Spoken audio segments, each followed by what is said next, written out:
Thengio muno ni ndirakunyita na njira iria njagiriru ndi guku mwena wa Gicua-ini na kwa ihinda riri ndugamite haria gataru karia karari na andu 22 karatwikire ga kuhofanirio ni mai hindi iria marakoretwo magithii na mbere na macindano ma Ocean Sea Festival guku mwena wa Gicua-ini na nitugukorwo tukigua thauti cia andu amwe aria tugukoretwo twaraniirie nao hau kabere magitutariria uria kurathire na mbere oro hamwe na amwe atongoria aria mekinyitie giikaro-ini giki.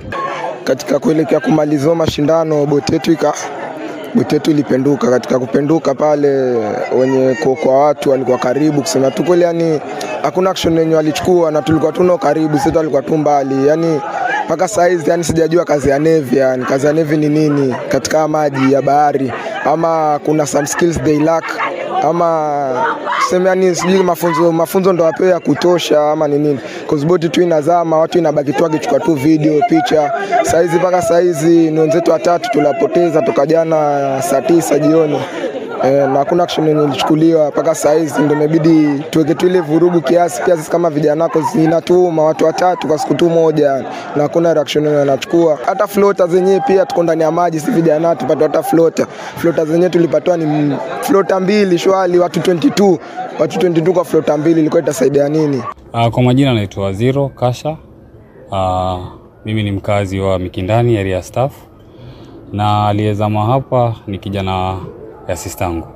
Naitwa Steve Karembo, ako na miaka 24 na yeye ndo ameacha mke wake, ako na mimba, ameshamaliza miezi 9. So nilikuwa tunangoja hizi siku kadhaa tu ajifungue. So nilipigiwa simu nikaja hapa. Kuanzia jana nimelala hapa. Na nashukuru sana Kiafrika tumelala nao hapa, wametupatia usaidizi. Na kitu ambacho nilikuwa naomba pia ambao tuweze kupata msaada zaidi ni hiyo mambo ya hiyo hoteli iweze kuchunguzwa, kwa sababu ukiangalia hiyo video hauko na hiyo life jacket. So hiyo safety ya hapa hakuna kabisa. Cha kushangaza ni kwamba yule muhusika mkuu ambaye ameweza kuandaa warsha kama hii mpaka hivi sasa hatujaweza kumuona wala hajaweza kuongelesha familia ili kuwaelezea ni vipi ataweza kuwasaidia. Vile vile pia familia walikuwa wanalilia kwamba Kenya Navy na vitengo vingine ambavyo vilikuwa vinahusika katika uokoaji kufikia mpaka jana saa 6 za usiku hawakuwa na taarifa ni usaidizi gani wangeweza kupata kutokana na vitengo kama hivyo. Leo ingekuwa siku ya kupata award, lakini tumesuspend yote. Na pia area operation yote hatutaki boti zingine zikue isipokuwa zile zinatafuta mwili. Boti zingine yote lazima tumeambiwa keep off from the area. As we speak right now, tuko na boats inne from the Navy. We have a boat from the Kenya Coast Guard. We have a boat from Kenya Maritime Authority. We have Kenya Forestry Services, Kenya Wildlife Services.